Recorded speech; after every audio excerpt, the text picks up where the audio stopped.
যে হুজুর আমি শুধু জুমা পড়ি, তাও রুকুতে যায় নামাজ ধরি, সালাম ফিরানোর পর সবার আগে বের হওয়া লোকটা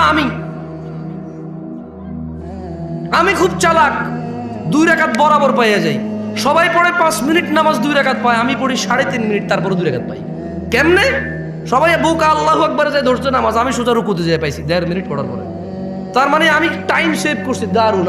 আমি যে কি বুদ্ধিমান, আল্লাহ, আমি যে কি চালাক। ইমাম সাহেব আপনি বুঝেন না, আপনি জানেন না আমি কত ক্লেভার, আমি হেভি জিনিয়াস টাইপের জিনিস। হ্যাঁ, চিন্তা করেন, তোরা 5 মিনিট পড়ে 2 রাকাত, আমি 3.5 মিনিট পড়ে 2 রাকাত আমি।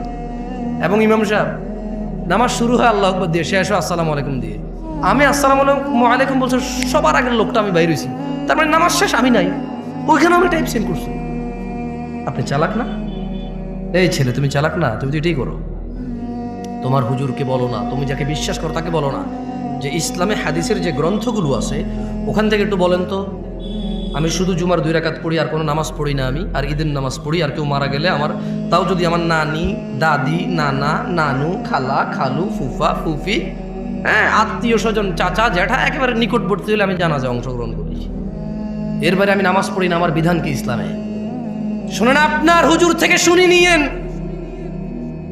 নিয়েন আপনার আলেম থেকে, শুনে নিয়েন আপনার বিশ্বস্ত মানুষটা থেকে, যাকে আপনি শ্রদ্ধা করেন। আজকে আমাকে নিয়ে আসছেন, আমি বলে দিই, দেখিয়ে এগুলো এসে বলতে হবে।